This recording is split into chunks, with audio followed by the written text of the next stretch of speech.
American ബഹിരാകാശ ഏജൻസിയായ നാസയിലെ ബഹിരാകാശ യാത്രികരായ സുനിത വില്യംസും ബുച്ച് വിൽമോറും 9 മാസങ്ങൾക്ക് ശേഷം ഭൂമിയിൽ തിരിച്ചെത്തി. ബുധനാഴ്ച പുലർച്ചെ സ്പേസ് എക്സിന്റെ ഡ്രാഗൺ ക്യാപ്സ്യൂളിൽ ഫ്ലോറിഡ തീരത്ത് ഇവർ വിജയകരമായി ലാൻഡിംഗ് നടത്തി. 2024 ജൂൺ 5 ആരംഭിച്ച ഇവരുടെ ബഹിരാകാശ ദൗത്യം വെറും 8 ദിവസമാണ് ലക്ഷ്യം വെച്ചിരുന്നത്. എന്നാൽ സാങ്കേതിക പ്രശ്നങ്ങൾ കാരണം ഇവർ 9 മാസം ബഹിരാകാശത്ത് കുടുങ്ങി. ബഹിരാകാശത്ത് ഇത്രയും കാലം ചെലവഴിക്കുന്നത് ഇവരുടെ ആരോഗ്യസ്ഥിതിയെ സാരമായി ബാധിച്ചു എന്നുള്ള വിവരങ്ങളാണ് ഇപ്പോൾ പുറത്തുവരുന്നത്. ഏറ്റവും ആശങ്കാജനകമായ കാര്യം എല്ലുകളുടെയും പേശികളുടെയും ബലഹീനതയാണ്. ISSലെ ബഹിരാകാശ യാത്രികർ മൈക്രോഗ്രാവിറ്റിയിൽ പൊങ്ങിക്കിടക്കുന്നു. ഇത് അവരുടെ ശരീരത്തെ ബാധിക്കുന്നു. ഭൂമിയിൽ നമ്മുടെ ശരീരം എപ്പോഴും ഗുരുത്വാകർഷണത്തിനെതിരെ പ്രവർത്തിക്കേണ്ടതുണ്ട്. നമ്മുടെ പേശികൾക്കും അസ്ഥികൾക്കും നിരന്തരമായ വ്യായാമം നൽകുന്നു. എന്നാൽ ബഹിരാകാശത്ത് ഈ പ്രതിരോധമില്ലെങ്കിൽ ശരീരത്തിന് സ്വന്തം ഭാരം താങ്ങേണ്ടതില്ലാത്തതിനാൽ പേശികളുടെ ശക്തിയും അസ്ഥികളുടെ സാന്ദ്രതയും കുറയുകയാണ് ചെയ്തത്. ബഹിരാകാശ യാത്രികർക്ക് എല്ലാ മാസവും അവരുടെ അസ്ഥികളുടെ പിണ്ഡത്തിന്റെ 1% വരെ നഷ്ടപ്പെടാം, പ്രത്യേകിച്ച് അരക്കെട്ട്, ഇടുപ്പ്, തുട എന്നിവയുടെ അസ്ഥികളിൽ. ഇത് ഭൂമിയിൽ തിരിച്ചെത്തിയ ശേഷം അസ്ഥിയൊടിവുകൾ ഉണ്ടാകാനുള്ള സാധ്യത വർദ്ധിപ്പിക്കുന്നു. ഇത് കുറയ്ക്കുന്നതിന് ബഹിരാകാശ യാത്രികർ ISSൽ കഠിനമായ വ്യായാമം ചെയ്യുന്നുണ്ട്. അതേസമയം ബഹിരാകാശ യാത്രികർക്ക് 1 അല്ലെങ്കിൽ 2 ഇഞ്ച് ഉയരം കൂടാനുള്ള സാധ്യതയുണ്ട്. കാരണം അവരുടെ നട്ടെല്ലിന് നീളം കൂടും. എന്നിരുന്നാലും ഭൂമിയിലേക്ക് മടങ്ങിയതിനു ശേഷം ഈ ഉയരം കുറയും. ബഹിരാകാശത്ത് പൊങ്ങിക്കിടക്കുമ്പോൾ യാത്രക്കാരുടെ പാദങ്ങളിൽ അധികം സമ്മർദ്ദമുണ്ടാകില്ല.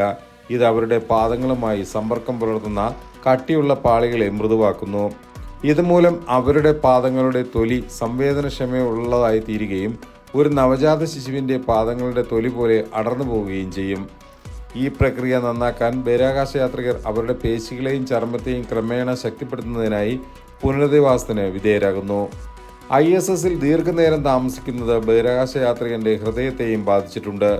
ഭൂമിയിലെ ഒരു ഗുരുത്വാകർഷണം രക്തം, വെള്ളം, ലിംഫ്, ദ്രാവകം എന്നിവ താഴേക്ക് വലിച്ചെടുക്കുകയും ശരീരത്തിലുടനീളം തുല്യമായി വിതരണം ചെയ്യും. എന്നാൽ മൈക്രോഗ്രാവിറ്റിയിൽ ഗുരുത്വാകർഷണവും ഇല്ലാത്തതിനാൽ ദ്രാവകങ്ങൾ മുകളിലേക്ക് തെന്നിമാറുന്നു. ഇത് മുഖത്ത് വീക്കം, മൂക്കിലെ തിരക്ക്, തലയിലെ സമ്മർദ്ദം വർദ്ധിക്കൽ എന്നിവയ്ക്ക് കാരണമാകും. കൂടാതെ ശരീരത്തിന്റെ താഴത്തെ ഭാഗം ദുർബലവും മെലിഞ്ഞതുമായി കാണാൻ തുടങ്ങുന്നു. ഇതിനെ puffy head bird leg syndrome എന്നാണ് വിളിക്കുന്നത്. വാസ്തവത്തിൽ ഭൂമിയിലേതുപോലെ രക്തം പമ്പ് ചെയ്യാൻ ഹൃദയം കഠിനമായി പ്രവർത്തിക്കേണ്ടതില്ലാത്തതിനാൽ മൈക്രോഗ്രാവിറ്റിയിൽ ഇത് സാധ്യമാണ്. ഈ കുറവ് മൂലം ഹൃദയത്തിന്റെ ആകൃതി മാറുന്നു. ബഹിരാകാശ യാത്രികരുടെ ഹൃദയത്തിന്റെ വലിപ്പം ഏകദേശം 9.4% വൃത്താകൃതിയിലാകുമെന്നാണ് ഗവേഷകർ തെളിയിച്ചിട്ടുള്ളത്. ഉയർന്ന ഊർജ്ജഫലമുള്ള കോസ്മിക് വികിരണങ്ങളിൽ നിന്ന് ബഹിരാകാശത്ത് ഒരു സംരക്ഷണവുമില്ല. ഭൂമിയിൽ എല്ലാ ദിവസവും ഒരു നെഞ്ച് എക്സ്റേ എടുക്കുന്നതിന് തുല്യമായ ഉയർന്ന അളവിലുള്ള സൂര്യപ്രകാശത്തിന് ബഹിരാകാശ യാത്രികർ വിധേയരാകുന്നു. അതായത് നമ്മൾ എല്ലാ ദിവസവും ഓരോ എക്സ്റേ എടുക്കുന്നതിന് തുല്യം. 9 മാസത്തിനിടെ സുനിത വില്യംസിന് ഏകദേശം 270 എക്സ്റേകൾക്ക് തുല്യമായ വികിരണം ഏൽക്കേണ്ടി വന്നിട്ടുണ്ട്. ഈ വികിരണത്തിന് ദീർഘനേരം വിധേയമാകുന്നത് രോഗപ്രതിരോധ ശേഷിയെ ദുർബലപ്പെടുത്തും. ക്യാൻസർ പോലുള്ള ഗുരുതരമായ രോഗങ്ങളുടെ സാധ്യത വർദ്ധിപ്പിക്കും.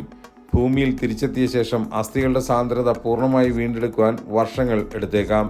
ഇത് ഓസ്റ്റിയോപൊറോസിസ്, അസ്ഥിയൊടിവ് എന്നിവയ്ക്കുള്ള സാധ്യത വർദ്ധിപ്പിക്കും. മാസങ്ങളോളം ബഹിരാകാശത്ത് ചെലവഴിക്കുന്നത് മാനസികാരോഗ്യത്തെയും ബാധിക്കും. ഭൂമിയിലേതിൽ നിന്ന് വളരെ വ്യത്യസ്തമാണ് ISSലെ അന്തരീക്ഷം. ISS ഓരോ 90 മിനിറ്റിലും ഭൂമിയെ ചുറ്റുന്നു. ഇത് ബഹിരാകാശ യാത്രികരുടെ ആന്തരിക ശരീര ഘടികാരത്തെ അഥവാ സർക്കാഡിയൻ റിതത്തെ ബാധിക്കുകയും ഉറക്ക പ്രശ്നങ്ങൾക്ക് കാരണമാകുകയും ചെയ്യും. ബഹിരാകാശ യാത്രികർ ഏകാന്തതയിലും അടച്ചിട്ട മുറികളിലുമാണ് ജീവിക്കുന്നത്. പരിമിതമായ സ്ഥലത്തും പരിമിതമായ കൂട്ടാളികളുമൊത്ത് അവർക്ക് മാസങ്ങൾ ചെലവഴിക്കേണ്ടി വരുന്നു. ഇതുമൂലം മാനസികാരോഗ്യം ബാധിക്കപ്പെടാം. ദീർഘകാല ബഹിരാകാശ ദൗത്യങ്ങൾ ബഹിരാകാശ യാത്രികരുടെ ചിന്താശേഷി, പ്രതികരണശേഷി, അതുപോലെ തന്നെ പ്രതികരണ സമയം, മാനസിക സ്ഥിരത എന്നിവയെ ബാധിക്കുമെന്ന് നിരവധി പഠനങ്ങൾ തെളിയിച്ചിട്ടുണ്ട്. എന്നിരുന്നാലും ബഹിരാകാശ യാത്രികർ ഏറ്റവും മാനസികമായും ശാരീരികമായും ശക്തരായ മനുഷ്യരിൽ ചിലരാണ്. ഈ സാഹചര്യങ്ങൾക്കായി അവർ പരിശീലനം നേടിയവരുമാണ്. ഏതായാലും ലോകത്തിന്റെ തന്നെ മുഴുവൻ പ്രതീക്ഷകളാണ് കാത്തുസൂക്ഷിച്ചുകൊണ്ട് സുനിത വില്യംസും ബുച്ച് വിൽമോറും നമ്മുടെ ലോകത്തേക്ക് തിരികെ ഇറങ്ങിയത്. വരുന്ന ആരോഗ്യ പ്രശ്നങ്ങൾ കൂടുതൽ വേഗത്തിൽ ഭേദമാകട്ടെ എന്ന് നമുക്ക് ആത്മാർത്ഥമായി പ്രാർത്ഥിക്കാം.